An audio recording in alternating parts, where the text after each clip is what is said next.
Hi, everybody. Welcome back to the B Channel podcast, where my objective is to bless, edify, and encourage others to live their best lives. And today's topic is why your legacy matters. And my guest is Dr. Kimberly Harms. Introduce yourself to our audience, please. Thank you so much, Amber.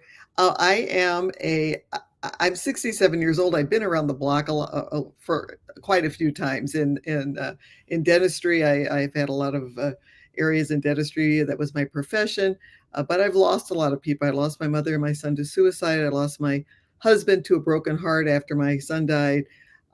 And my whole purpose for being here is that God has given me the strength, and by trusting in Him, to learn to live joyfully in life, no matter what happens, and to help the next generation become emotionally prepared for life after we're gone. Because I'm in that fourth quarter. Like, I know I'm in the fourth quarter because I'm just old enough to be in the fourth quarter. But you might not know you're in the fourth quarter, Roberta. You're young. You might be, but you just don't know. So we really need to be prepared, and to help the next generation manage life without us. And I think that's my whole purpose right now, is to do that. Yes, that's so true. My first question is death is something we all dread, but we must prepare for it. Can you share some practical advice for starting these hard conversations? Yes, what many of us, it's difficult to talk to our children about our own deaths, and I know because I've got two surviving daughters, and they one of them I can talk to more easily, and the other one is a She's a little little antsy. uncomfortable. Yes, yes. So I wrote a book. So I just told him, okay, read the book before my funeral. So whatever you read it, just read it before my funeral. It's all the stuff is in there, and you got it all. But we need to have those conversations, because when you get to be 67 years old, you see so many families that are torn apart after someone dies, either because of issues surrounding their death, which is why we need to have an advanced healthcare directive written and signed by us so that we can direct that, and our children aren't fighting over who took you off the intubator first. We don't want those discussions. We don't want that animosity and the conflict in our families after we go. We also need to make sure all of our affairs are in order. Make sure you have a will. Make sure you have all of your stuff is kind of taken care of. I recommend also writing legacy letters to be given to our family after we die, to say, "Oh, I love you. I was so proud of you. I want you to live joyfully without me." All of those things are very, very important, and we just need to there are many steps. In fact, in the book I have a workbook that has all the steps. Make sure your passwords are here, make sure you have your titles of your car and all that stuff. And we don't like to do that, because we're just admitting that we're going to die, but we are. I mean, we're not going to escape it, so we don't Right. like to admit it. But it's an act of love for your family. So I'm encouraging everyone to show your love to your family by getting your affairs in order to make their lives easier when you're gone. That is so beautiful. I love what you said, particularly about the legacy letters, because there are so many things sometimes that can be left unsaid, or maybe you didn't have a chance to say it enough while you were here. And they have that forever. So they Mhm. can look at that and they can think of you. And I've been talking to my mom a lot more lately about this kind of stuff. So I was like, this is so great. And then I was even looking at some videos that I had taken of my dad. I was just asking him Mhm. questions because, just like little things that you might not think to ask somebody about their life. I think that that's really important. So I love what you said about legacy letters. Yes. And we have questions, like a whole bunch of questions in the book, that you can just ask yourself. You can hold your phone up. You don't even need anybody else. You can just hold your phone up and say, "I was born on this date," and all the things that happened. My husband's mother did this when on VCR, the VCR tape. One of the brothers was taping him, and she had 14 children, so she had some Wow. stories, including going on the Saskatchewan plains. They were Norwegian immigrants with potatoes in their pockets to keep their fingers warm, and they were on sleighs going across this plain to school. I mean, we would never, ever, ever get this unless we had it documented. So you need to tell. We've lived through a lot of changes in life, and we have a lot of advice to give, wanted or unwanted, but when you throw it out there on a tape, you're not directing it to anyone in particular, so it's kind of nice. It's not quite as threatening to people. But it's just important to give that information, have it available so that your loved ones can hear about you, see what you went through, talk about all the people in your lives that mattered, and really things that you learn, because you do learn a lot. I mean, when you get older, our joints don't work, our brain, we are the names get hidden in the crevices of our brain. We can't remember them very well, but we've been through a lot of stuff, and we can give from experience some of the stories that we have. And I think that's so incredibly important for the next generation. So you don't maybe have to go through all the stuff we went through because you have some information ahead of time. Right. And then even with the video, I love what you said about that because they can be able to like put a story together or craft a eulogy from that video, and they don't have to wonder like what was her life about. Cause I feel like that's something that I heard on a podcast recently. This lady was saying that she actually took the time to explain to her child like what her career was. Cause she said sometimes Mhm. you're just going about your life and you don't even think that you don't even think to discuss what you actually do. Like what is your life about? Like what are you doing? How are you feeling in your day-to-day life? Like all of those kinds of things. So I just think that's so deep really to have that. And what your values are, what's important, because when you get older, you realize that some of that stuff that you thought was really important beforehand. I mean, I had a really good resume before Mhm. I retired, and it doesn't matter. None of that. Right. The resume doesn't matter. What matters are the relationships I have with my family, with my friends, with the people I interact with every day. That's what's important. And for some reason, it took me a long time to figure that out. And I think it takes a lot of people a while to figure that out. So the more we can say that as people that have lived a longer life, I think the more it can be helpful to younger people that are still kind of caught up in all the stuff, the career stuff that we need to do, and we need to do to support our families. But realize that don't decrease the value of the relationships that you have, because they are what really creates a happiness in your life. Yes, I like to say that relationships are the currency of life for real. I really feel like that because you don't realize it until you, like you said, you start losing people or things change in your life and or the person is not who they used to be because of health and stuff like Mhm. that. And you're like, oh, this really matters. And speaking of that, that's one of the reasons it's so important to record your video legacy as soon as possible, because again, I'm 67, and so who knows if my brain is still going to be working when I'm 77. I don't know if I've got some issues coming up. I don't know if I have health issues that might prevent me from remembering all of this, or make me a different person or take away my energy. Those are so critical for your family to really get to know who you are in case disease takes that away from you at the end. Yes, I had not thought about that, but it's so true. That's why they always say when people like fill out those documents, they always say I such and such and sound mind. Yes. Because they want you want to be in sound mind, like not under duress or not Mhm. like just out there trying to write stuff and make decisions. So you're so right about that. Um Now you said that you became a death doula. Can you share more about that? Yes, I did. So when I was, when my husband died, when he passed away, and I also, lost my son to suicide. Sorry And when about my that. husband passed away, we have 6 amazing grandchildren, and they were young. And I saw the effect his death had on their lives, and my family's life, and my life, frankly. And I thought, what can we do? What can we do to help so that my children will have less pain? I kind of want to provide like a pillow for them to fall on. It's going to be hard, but I want them to fall softly instead of hard when I go. Mm. And I remembered, or heard that there was a new kind of a newer uh, profession out there called death doula. And I realized as I was writing my book, because I'm writing my book about death and about what to do afterwards, I thought, well, I want to make sure I have the latest information. So I became certified as a death doula. And what I do is death doula has many parts. Death doulas can sit with someone who's dying, which I probably would like to do at some point in time. But the part of the death doula that I really have embraced at this time in my life is creating the legacy. It's getting that legacy down so that the next generation can learn from you. And also, most importantly, you're leaving that emotional life insurance plan for them so that when you go, you are emotionally preparing them for that. And that's my focus. But that death doulas just help people.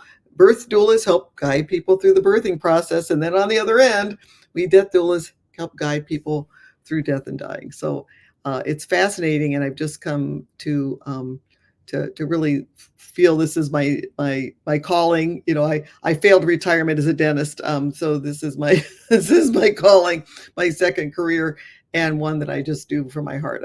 I'm really enjoying this because I find that people need it.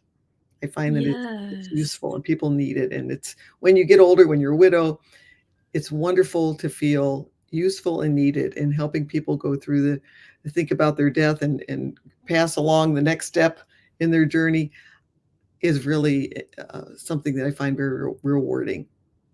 Right. And I love this whole idea of a death doula because you hear about the birth doula all the Mhm. time, but we sometimes shy away from the other end. Everybody's really excited about birth, right? But death is like, oh Lord. So I like that you're kind of taking some of that, like that kind of stigma out of it, and also, Mhm. like you said, that emotional support to Yes, just let people know that okay, this happens, but if you're prepared, it won't be as much of a blow. It's going to be a blow, but at least if you're prepared and you know what's going on with the person and where their stuff is as far as the information, and yes, just you know something about them, you feel settled, yes, and you feel like okay, like I'm not ready. Nobody's ever ready, but it's like okay, this takes some of the sting out of it.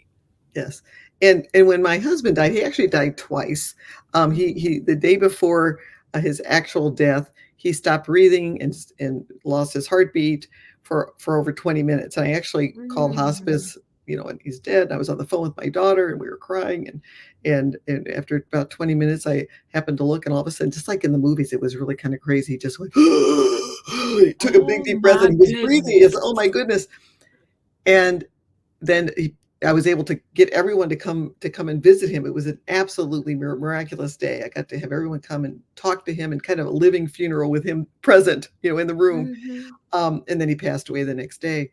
But what it showed to me, and when someone dies, for instance, when he died the first time, he was on hospice. He had oxygen, and I took his oxygen mask, his oxygen off just for a second to put his shirt on, and he was talking all of a sudden, and then he just went, just gone. I felt like maybe I did something wrong. And when you're guiding someone as a family member through hospice, it's probably one of the most important things you can do in your life. And I wanted to do it right. And I felt like, oh no, I screwed this up. I killed him, by taking off his oxygen to put his shirt on, which of course I didn't. That's what you do to get the shirt on. You take it off, put it on, should be fine. But in my heart, in anyone that has lost someone knows that grief doesn't make any sense sometimes. You got all kinds of craziness going through in your brain. And so I just kind of felt God said, okay, Kim, all right, because I lost a mother and son to suicide. So guilt is a big player in my life. I think he just kind of said, okay, Kim, all right, let's bring him back. Let's do this again. And when he finally did die, there was the hospice nurse was there along with two rescuers. He kind of slid out of the bed, and they were trying to get him back up. And again, he was talking. He was fine. And then he just went. He was gone. But there were two people between me and with Jim, and so I was able to know, and I just kind of felt God was saying, "Okay, Kim, it's his time. He's gone. He's run his race. Wasn't your fault." And so that, as silly as that sounds, made my grieving much easier. So if just that little thing could make my grieving easier, I really thought there's probably a lot of things out there that we focus on in our grief that are damaging and cause it to last longer. And we go deeper into the grief pit because of these things. So let's try to take all of those things that we can control, we can help with out of the picture and allow our loved ones to grieve in a healthy way. Yeah, that was so deep, really. I remember when you told that story, I was Mhm. like, what a gift to be able to have those moments. You know, that definitely was a Mhm. God wink. It So was. I know that made you very grateful, you Mhm. I'm a know. slow learner. Yes, has to go, "Okay, I'll bring it back," you know? So, do you have any practical advice for how do you prepare the loved ones for your eventual loss? Like, what Yes. does that look like? Yeah. What I've been doing with mine, first of all, there's a list. Get your affairs in order, and we have a workbook in the book that's got a list of your passwords. Get all your information about your house. If you have a pet, who's going to take the pet, and where's the vet? Where's the vet? Where all these things, all this information that we just take for granted that we know in our heads, but somebody has to manage that after you die. Someone's got to turn off the heat, the electricity. They need to know all those numbers. They need to know where your retirement accounts are, where the your life insurance plans are. All of that stuff can be done, and you just in a binder, one binder, have it all in the binder, have page protectors in there so the pages are protected. I also have in that binder the titles to my car, my birth certificate, my husband's death certificate, any information, my social security number, any information that they're going to need to manage everything before I go. And the one thing I haven't gotten in yet, but I'm going to get it in soon, is I'm a veteran, and you need to have all the veterans information so that you can get the burial. You get some burial benefits. So you want to have all that information there so they can find it. And so I have it all except for the veterans thing in one place. So if I die, when I die, my kids can just take this and they know exactly where it is, take it out of the safe, open it up, and just everything is there. They don't have to go searching through all my cabinets and my drawers and find out where I put this or where I put that. The passwords are all there. They can get into my phone. Make sure you leave people as beneficiaries of your bank account so they can get in the bank account to pay for the funeral. All of these things just make life easier, because when you lose someone that you love, and I'm going to a funeral for my niece who was only 52 years old on Saturday. My So they're goodness, going through I'm this too. sorry. She had terminal cancer, and she spent a wonderful 3 days with me last year. We had like little slumber parties here, and she was writing letters to her two children. But she was doing that knowing she wasn't going to be here very long. And I would Mm, really like us to do it before that happens, so that if you are diagnosed with a terminal illness, you don't have to worry about that stuff. It's already done for you.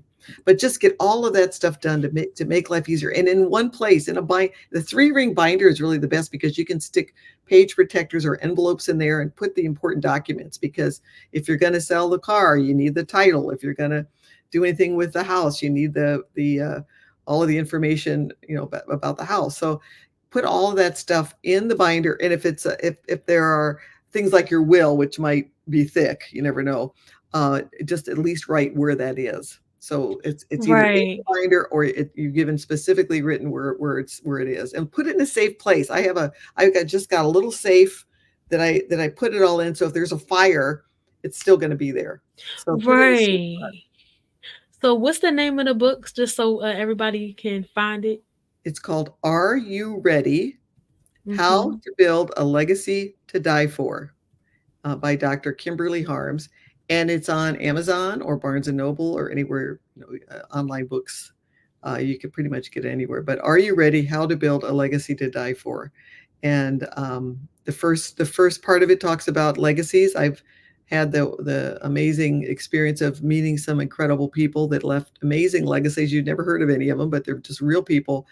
And then the second part is on death and dying. And we ask the question, is death a grim or gentle reaper? We need to not be afraid of death. And then the last part is a workbook, all the things you need to, basically everything you need to know before you go, basically. Okay.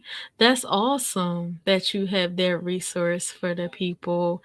And I'm gonna leave that up a little bit longer for those of you who are watching so y'all can know what the title of this book is called. And when I Um when I did the book, you can get it on Kindle for 99 cents. I mean, I made it so that I that's want people to have amazing. it. Yeah, I want people to have it. I made it so that it's available to anybody that needs it. So because it's so important, I don't want to withhold this information from anybody. Yes. So how do we prepare for the eventuality of this transition, right? But still hold on to joy. Uh, well, okay, I'm a Christian. So to Mhm. me, the transition means that I will see my husband and I'll see my son again. I'll see my mother. Uh, I'm looking forward to a time when I'm with my Savior. So to me, I that's how my mind works. That's how I see death. Now I want to be here as long as Mhm. possible because I have these 6 grandchildren, and they need their grandma. I mean, grandmas are important. So I have a purpose still on earth, and I just feel that God's going to knows how long my race is, and right now my husband has run his race, and God was able to show me very directly that he was done with his race, but I'm not. And that's the thing. When you're a widow, it's really hard because suddenly you're alone. I was married at 19. We were married for 44 years, and suddenly, like, I'm alone for the Mm. first time in my life. I'm living alone. It's a very lonely experience. It's a challenging experience. And for all the widows out there, people that have lost a child or other loved ones, just remember, God isn't done with you yet. You still have a race. You still have things to do, and just look around for what that might be. And there is such a joy that can be attained when you've done that. And also, I realize that we're falling into that grief pit, and anybody that's lost someone knows you go down that pit, you can hardly breathe or eat. It's a horrible place to live, but it's a place that you're going to stay unless you fight. You don't come out of it automatically. You have to fight your way out. And the way I fought my way out was my love for my remaining family, looking at the family I had here and knowing that if I'm able to get out of that pit and live joyfully, that's going to have a positive effect on my children and my grandchildren and anyone around me. Because And that's beautiful. So quickly, can you also refresh our memory? What is the name of the devotional that you wrote for widows? yes, it's called Naomi and the Widows Club. Let's see, I have one right here. Naomi and the Widows Club. It's a safe, let's see, a safe, strong place after the loss of a spouse. And that is a 1 year devotional for widows. And I wrote that with a dear friend, Naomi, who called me 2 days after my husband died and said, Kim, I've been thinking about doing a devotional for women. uh, I have so many. She's 84, so most of her friends are widowed, and the men tend to go. Statistically, the men tend to go a little earlier than the women. So, she has a number of widows around her, and she said, I lost my father when I was 12, and I saw what my mother went through, and I want to help people. And so she helped me. And I think that if you take a look at the Bible, it says that God helps us, and then it's our job to help others. And so Naomi helped me get through it.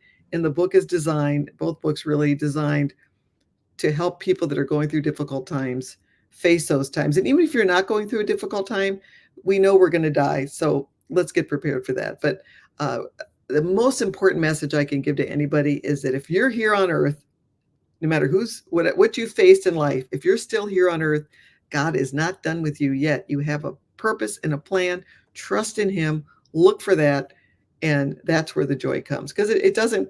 I'm not. I can't be joyful without my faith. Yes, that's so true. That's so true. Um, so how would you define legacy? Like, what does that mean to you? It means every interaction you have in your life. You and I are developing a legacy right here. Every interaction when you go.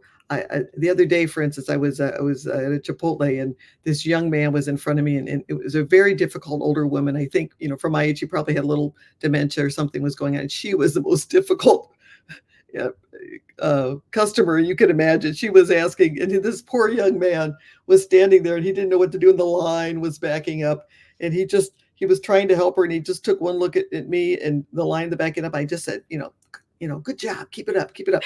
And you should have seen his face. And it was like, that's all it took. It just took a little, like, good job. Oh, So, but see, those are the things in our life. And I get grumpy. I mean, I get grumpy sometimes, but those are the things in your life when you can make a difference and you don't even know it. And we have to remember every kindness that we give, every time we do something like that, we are leaving a legacy behind. We don't even know it. So your legacy is every minute, every minute you're here, you're leaving a legacy. That's beautiful. I love that definition. That's just like people need that hope. It Mhm. like you said, with just he was like hanging on by a thread and just a smile, just like, oh, it's gonna be okay. Like, Mhm. take your time. Like if Mhm. they get mad, then that's Yeah. that's on them, but I'm okay. So, that reassurance helped.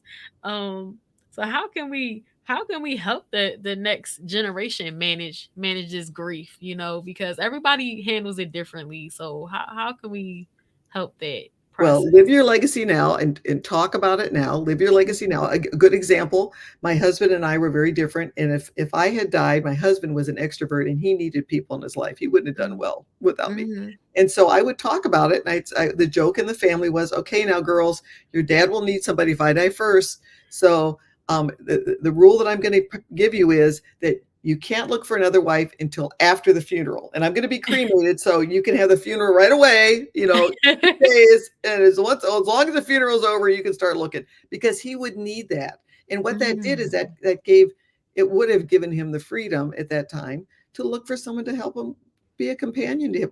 I'm more of an introvert. I'm not really looking. Mhm. I'm able to survive on my own better than he would. But by doing that and giving that permission, if I would have died first and he would have remarried, we wouldn't have had the tension that so frequently occurs when someone is widowed and remarries.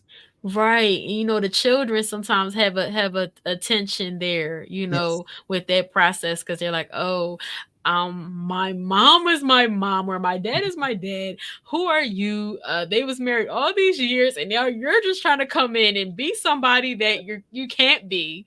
So that's beautiful that, people need to share that. Like, okay, Yes. what would you want? Because I mean, it's not like you're there to say anything, but I'm just saying, like, just be like, yeah, this is okay. It's okay to go on. It's okay. Or maybe give it like a year. Like, I Yeah. don't know Yeah. if somebody Yeah. would actually adhere to that, but I'm just saying, like, Well, and really, when you think about it too, what we did also, both my daughters are attorneys, so we really kind of adjusted our financial plan and our estate plan so that we had a cabin that the kids really we wanted to pass down to the next generation, Mhm. and at the time, and uh, when we had this discussion, they were saying, well, what if he marries someone and then he dies and then the cabin, and so we put in our cabin that trust was in my name, but if I died first, Jim could live in it for the rest of his life, but it belonged to the kids. Sometimes just those are, people don't like to say that, that maybe I'm worried about what I'm going to have when you die, but Right. I think that it's important to just work that stuff out so that if you Right. do die and then you find someone else, because he would need someone to keep him company, he would not do well alone. And if Right. he found someone else, then it should be all fine, and the kids wouldn't have to worry about their inheritance. I mean, which unfortunately that's kind of natural. We're human beings after Yes. all, right? We're going to worry about that. So I mean, let's just get it out there. Nobody likes to talk about it, but that's natural. So I think those are things that are really important to have the discussions beforehand so that afterwards they're prepared. I also tell my kids to have a joyful life without me, that every time they laugh or have a great time, they're honoring me when after I'm gone. I Right. want them to live joyfully. And we kind of know that our people that we love would like us to live joyfully, but then we have survivor's guilt.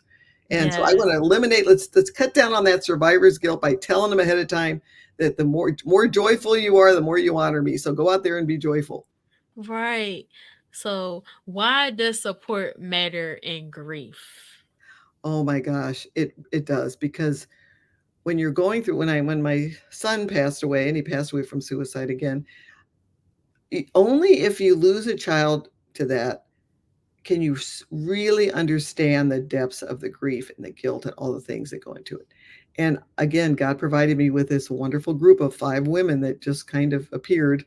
I didn't know any of them before, and I don't. It's kind of hard to even think how we ever got together. But and so we called ourselves the Mamas, and we would meet regularly. And sometimes our meetings, we would meet at a coffee shop, and people would wonder what's going on, because sometimes someone would just cry through the whole meeting, and it's this person's time. They just need some help, because unless you've been through a specific circumstance, you don't really know the depth of the grief. And losing a Yes. spouse, that's why we wrote the book. And I've have another grief group that I work with now, a second one, and to talk to other people that know, yeah, you know, all of a sudden you wake. I know with me, I was in the hospital for a while after my husband died, and I when I came home, and it was all during COVID, you know, so that was a mess.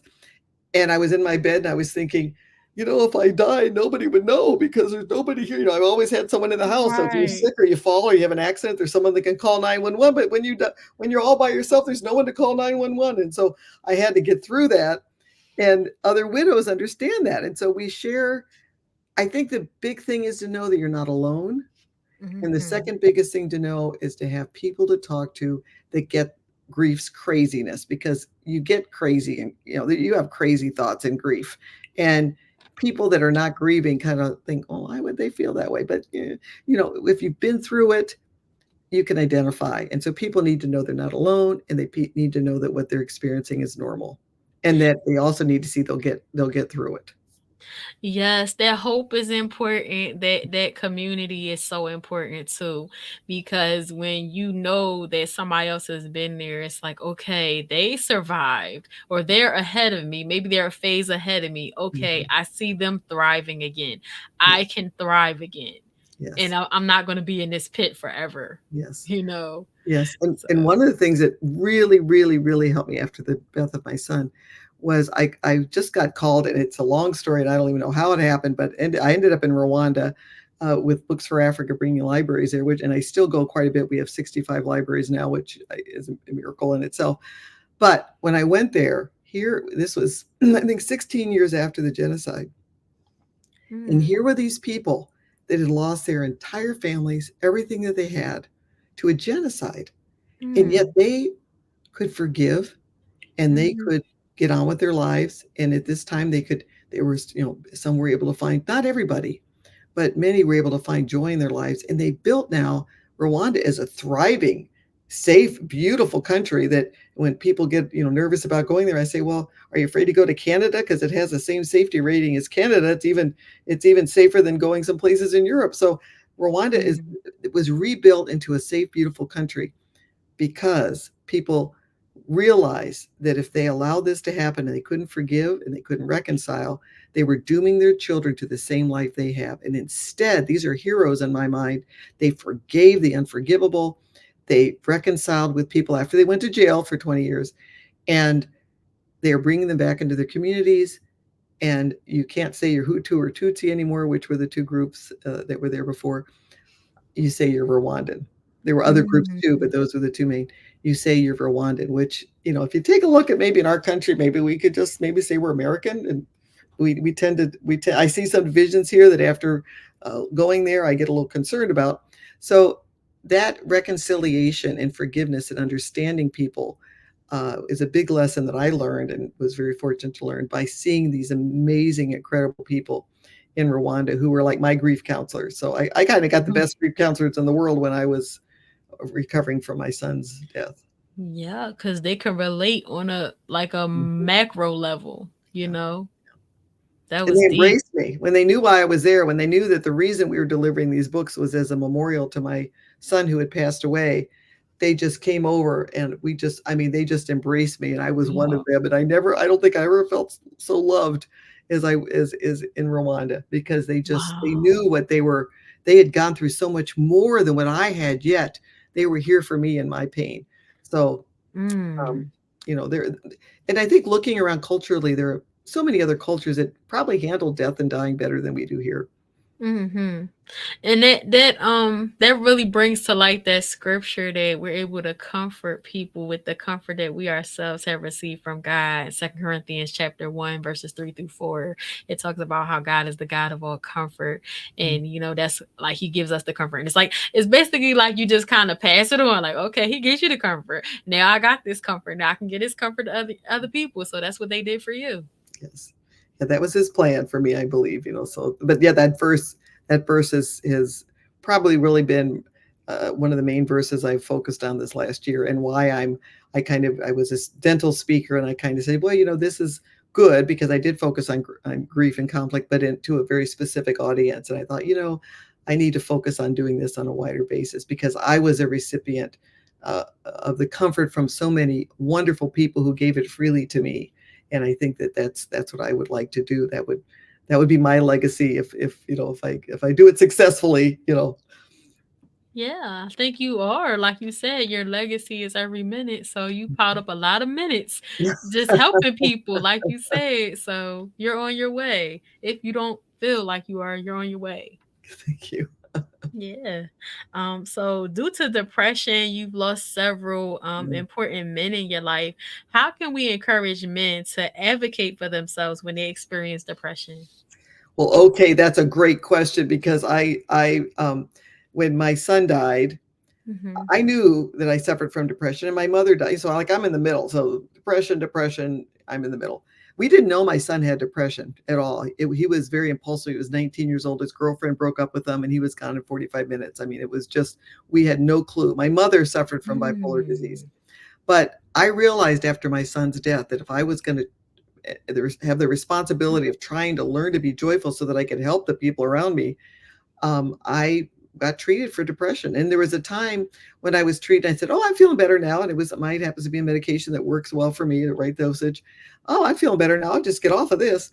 Well, within about a month or so, my daughter said, "Mom, did you stop taking your medication?" And I She go, could tell. how did you know? She goes, "Mom, get back on it." And what are you saying? And I talked to my doctor and she was like, "What the heck? Why did you get off?" And I said, "Well, you know, I just felt that I didn't really need to be on it. I was feeling better." And she goes, "Well, did you get off your blood pressure medication too?" And I said, "No." Right. "Did you get all, I have other medication for other illnesses?" "No." "Well, why did you get off of this?" "Because you need it." And I said, "Okay." And so I just realized at that moment that for me, I needed to stay on it the rest of my life. There is no shame to that. I am so glad they have that. I'm so glad that medication is out there. It works well for me. My husband I call him a stubborn Norwegian because he was from a generation that felt that any recognition of depression or emotional illness was a weakness. And he just Mm. couldn't admit he was depressed. I mean, I could see he was depressed. He was depressed. He had just had a liver transplant 6 months before my son died because he had liver cancer. So he had been through so much. And of course, he had depression, but he would not admit it. And within 2 years of having his heart check out is good enough to have a liver transplant because they're not going to give you a liver if your heart's not working. So it was Mhm. checked out as healthy. 2 years after that healthy checkup, he was in surgery having a quadruple bypass and a new valve replaced, and then Mm. some other surgery. He basically had a reconstruction of his heart. 2 years. Why was that? He was suffering, I believe, from broken heart syndrome, where his heart was broken, he was depressed, and if you take a look at the statistics, you'll find that untreated depression can cause all kinds of other problems. It's associated with heart damage, with high blood pressure, with a lot of illnesses because your body is stressed. So men, if you are feeling sad, if you are depressed, get help, get treatment. It's not just about you, but it's about your family. And the more legacy time you have, the better. So stay healthy to leave more legacy. And don't be embarrassed. Don't be afraid. Don't be feel that it's a weakness because it is not. I don't feel it's a weakness. I'm still here. I'm happy. I'm joyful. I can interact with my children well and my grandchildren. Get treatment so you can leave more legacy. That's a beautiful purpose, to stick around. Like, "Oh, I got legacy to build. I Right. got people to help. I got people to impact." So I like that motivation. And we talked about the widows devotional a little bit earlier and how you have the widows group that you lead. Can you share some tips for how to find your next act as life changes? Yes, and I think that as life changes, so I'm a widow now. I'm retired. Well, I kind of failed retirement because I'm doing this now, but I don't think retirement really isn't biblical. People aren't retiring in the Bible. But Right. so I think that one of the things that happens is when you are of retirement age, you are free to go out there and like find what you're good at, find what you love, find what you can do. There are so many people out there that you can help. And one of the best ways to overcome depression is to help somebody else. It is Mhm. it not only when I gave that guy in at the uh, Chipotle's the big thumbs up, and I saw him smile. It raised my endorphins. It made me feel better. When you can help somebody else, you feel better too. So go out there and find your passion. Or art is another one. I love to paint. I found that that was I paint porcelain, which is kind of a dying art, but that gives me joy too, and then I can leave it to my grandchildren. But Oh, okay. find yeah, find what your passion is and go for it. And look, if you can't think of anything, there's always somebody that needs help. There are many Yes. organizations. Yeah, that's great because, use it as a time of exploration. Okay, things have changed. You might have lost people in your life, but what is your next act? Like, what are you, supposed to do now? Because that is what keeps people alive, really, to have purpose. Because some people, they will work all their lives, and then the second they sit down, you hear about that. A lot of people, they pass after they Yes. sit down because they just don't feel like their life has any meaning, and it just been working so long, like you said, the stress. Yeah. So it's like you have to, stay active to stay vital, And you have to have some reason to wake up in the morning. You need to have a reason to wake Yes. up in the morning and go out and do something. My husband retired from dentistry, clinical dentistry, and then he got a year or two, and then he was like, well, now what do I do? And then he went and taught, and he loved it. He loved it, but he Oh, he he did not do well, and many of us don't do well when we don't have a purpose. And that doesn't mean you have to have a job, because your purpose might be to take care of your grandchildren, or your purpose might be to be a really good baker and treat the right. rest of the group around you, or just to be an encourager. Anybody can be an encourager to the people around you. So that doesn't even take an effort, or you don't have to join any organizations. You can just Right. do that in your life. Absolutely. Like that's just so important because like you said earlier, everybody wants to feel useful, they want to feel needed. And that gives you energy to keep going in life. So that's so important. Um talk about why forgiveness and reconciliation is so crucial during the end of the loved one's life. When somebody dies and you have not reconciled with them, you have a relationship that's kind of torn. Your grief actually many times is more difficult, Mhm. because then guilt can enter the equation. When my father died suddenly, and I had a sister that was not, were not getting along, and it was even harder for her. I got along with everyone, my whole life. I kind of was on the even keel. I was a middle child. I keep everybody happy. That's what we do. But she was not. She was involved in a conflict with him, and when he died, it was so difficult because she felt she could never resolve it. As long as they're Mhm. alive, you kind of feel like, "Oh, I'll do that tomorrow. I'll do that tomorrow." Once they're gone, you can't. And so Right. by bringing when we talk about encouraging, and that Bible verse about we encourage others, right? Mhm. By forgiving and reconciling, you were bringing peace not only to your life, but to the life of the other person involved. And when my husband died, when he had, and this might be another reason he had that extra day, is he had a brother that had not really talked with him for about 10 years.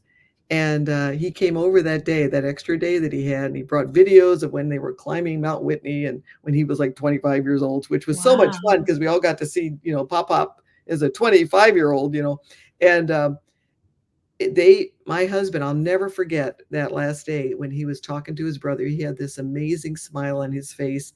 He was so joyful, and so was the brother. Imagine if Jim had died and the brother had not made it over. If he had died in the morning, that might be another reason. Right. Not only help my guilt, God said, "Oh well, darn, we hadn't reconciled yet. We better get him over here for that." Okay. So, it that reconciliation is so important, and it's hard. But remember, if for Christians, that God forgave us, so we kind of have to forgive everybody. It's because he forgave us, he died for us. So like our duty is to forgive people and to try to reconcile. Now here's the thing too: there are some relationships that are dangerous. Mhm. That reconciliation is not a good thing because it might put you in some sort of emotional danger, and we all kind of know what those might be. And especially if drugs or alcohol are involved, they might not be able to reconcile, but you can still forgive. So Mhm. reconcile when you can, but always forgive. That really is the real key. You can forgive Right. without them, being worthy of it. Like we're not worthy to be forgiven, so we kind of have to forgive other people that might not be Right. worthy of forgiveness. I just talked to this morning. I was one of the widows that I work with. Is her daughter was murdered, And we were talking about this Mm. morning, and she said, he comes up every so often with kind of a new reason to try to get out of his murder conviction. And she said, it brings it all back, and I'm really struggling to forgive. Sometimes there's really, really hard things to forgive, but we need to just keep trying. And certainly that was understandable. I mean, I also think we have to stop judging because God's a judge. We can't judge other people. We can only take care of ourselves. So for yourself, do your best to forgive, and reconcile whenever possible, and kind of swallow, get rid of your ego to reconcile. Your ego really gets in the way of everything. And that was Satan's sin. He had a big ego that got him in trouble. So Yes. our egos get us in trouble. So get rid of your ego and forgive. Is forgive, and reconcile when you can. Yeah, that's so true. It made me think about, how it says in the Bible, it says if you have something against your brother or sister, like leave your gift at the altar and then come back. Mhm. But it kind of made me think like, okay, what if your gift is that I guess the gift would be you're leaving and you have more peace. Yeah. Or the person that's still alive will have more peace. What if that's the gift? And then that's why, like you were saying, like it just made me think about that when you talk about the brother and them being able to Yes. reconcile. You if you have something there, he could not go Right. until that happened. I know. It was That was deep. It was beautiful. It was absolutely beautiful. And so I have in the book, I've got little, you can write reconciliation letters where you fill in the blank. So sometimes people are like, well, I don't like to write. You could certainly do it verbally, which is the best. But sometimes if you feel like you just can't call that person, or, you can write him a note, and just, it can be 3 sentences. I love you. I'm so sorry that, we haven't been, you don't have to, if he did something wrong, you don't even have to say anything about it, but just, I love you. I would like to reconcile. Um, and just send that to them. Just something quick and easy if you can't approach them, Right. verbally. Right. That's so important. And I was talking to somebody else and she was saying she did a chair exercise and she talked to the chair and told the chair everything that she wanted to say to that person. And I thought that was interesting too. And then I was watching Imitation of Life, I think it was. And that last scene when she finally came back to her mother, that is really the whole crux of why we're having this conversation, Yeah. because she was like so distraught, but you had your whole life that she was there and you didn't say anything to her. Now all of a sudden she's gone, you're crying and boo-hooing, and that's my mom. She Mhm. was your mom all this time, Right. sweetie. And the mom had so much grace for her, and I love how Mhm. much grace and love that she had for her. But it was just like, girl, like you could have been loving on her while she was here. Mhm. So it hurt my heart so much. That part made me like, oh my goodness. And it just make you want to go hug your loved ones when you see Mhm. you see that movie. You be like, I better be, I better talk. I better do what I have to do to make sure we're good before it's all said and done, and just learn everything like you were saying earlier. So I really, I really do think that that's important for the peace on both sides. Right.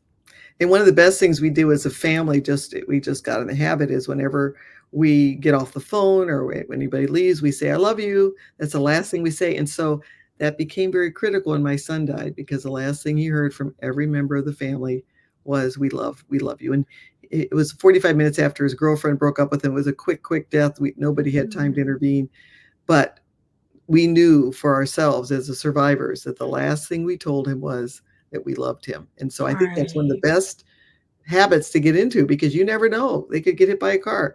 And there's a lot of peace in knowing that the last thing you said to them was that you love them. Right, and say it often, say Yeah. it often. Like, so much even that it kinda Mhm. gets on their nerves, but Yeah. say it. You know what I mean? So, that's really good, though. I think that that's so simple, but it's so true, it's so profound. Like, we have to get in the habit of saying, "I love you" more, and some of us, it's hard for us. Maybe, Mhm. like you said, just write the letter, but just reach out. Yeah. Yeah. So I would say, I always ask everybody, do you have a seed for the listeners? Like if they had to take away one thing and remember one thing from this entire conversation, if they didn't remember anything else, what would you tell them? That the greatest legacy that you can leave is love. If you love God and love your neighbor with your heart, soul, and mind, If you can do that, you got everything else down. But then write the legacy. Part of your love is getting that legacy all written out. So just saying. Yes, That's yes. your legacy. You can't go wrong when you love people. If you act out of love, you can't go wrong. Yes, that's so good. Do you have any projects or events coming up that you would like to share with the audience? Well, on the 29th, I'm going to have in our at Berean Baptist Church in Minnesota, we're having a big legacy seminar where I'm going to go over the different legacies. I'm making up a workbook now so that you can put this workbook in your 3-ring binder, and it has all the passwords and all those things you need to know, and also a recommendation of where to put everything. So I'm having this big workshop at our church, and it's the first one. I just got the book out, and I'm getting away from the dental field to go on to just a general population. And so my hope is that people come away with their um, healthcare directive that's signed in Minnesota. We can sign it with 2 people, so they can write it out and sign it. We're going to talk about wills. We're going to talk about how to write legacy love letters. We're going to Mm, get some legacy videos, some short legacy videos for 10-minute little videos that they can on their own phone that they can send to their kids that day. So we want to get them started. So I want to get like a kickstart. Let's go and get this going because yes. the major problem is procrastination. We just put it off, even when we know it. I had to write a book, so like I can't judge anybody because if I hadn't written the book, I wouldn't have this stuff done. I just kind of, I'd be Oh. hypocrite otherwise, right? Yeah, that's awesome. Like they need to have more stuff like that. I Mhm, think that would be great if you know how like I feel like okay with churches they'll have like the nursery and they might have like the kids ministry, youth ministry, mhm, but that everyday life stuff like you're talking about, like the different stages of life. Sometimes it's just marriage, is not the singleness stuff, or it mhm. nobody really talks about like they make maybe if they're open church they might be like okay let's have a divorce care Yeah, ministry, but then nobody even addresses that. So you are really filling a void yeah. because how many churches are out there that's really talking about this? You know? We need to. We need to. And part of legacy, I mean, part of it's financial and, leaving it's where does the money go? And, we have most of ours, almost all of it goes to the kids, but there's part that we give to churches and to other charities. And I think that it's really important too to remember that in your legacy as you want to do it, just where your heart is to make sure you're doing that correctly. But I think they really need to address the problem with seniors. With seniors are kind of a neglected group in many churches, and we do have an active senior ministry where Oh, and they're so excited about it. I mean, they're putting together. I have a whole bunch of ladies all together. And they're going to like put together the folders, and I'm dang. sending them the information. They're I want to put it. They're so excited Wow. because they want to get this done, and they know they need a little kick in the rear end to get it going. So I want to I just know kick that's right. everyone kind of just a little bit, nudge them a little bit might be a better word to get going on this because it is a way that you can show your love for the people you leave behind. That's beautiful. I love that you're taking on that project and that's much needed information and just much needed period. Like I like that idea that people actually feel excited too. So that's interesting to hear because you would think, oh, but like you said, it's the love part of it that really matters. Mhm. The love part really matters. So remind all of us how we can connect with you again. Sure. If you go to my website, drkimberlyharms.com, Okay, and y'all. you can connect me right through the website. Yes. So for everybody that is listening, it is drkimberlyharms.com. And for everybody that's watching, is on this screen right now at this very second. So I'll keep that up for a little second. But I thank everybody so much for tuning into this episode. Make sure that you like and you comment, you subscribe, you share, you leave a review, you leave a rating. Let us know what you thought about it in the comments below. Share it with a friend, definitely, because this is necessary information. And just thank y'all so much for tuning in. And if you would like more content just like this, make sure you follow me at bchannel27 everywhere. And last but not least, thank you so much, Dr. Kim, for joining me today on this episode. Oh, thank you. This has been just a joyous discussion. I had so much fun. Thank you. Oh, that is amazing. I'm so happy to hear that. And I'll see y'all next time. Peace and blessings.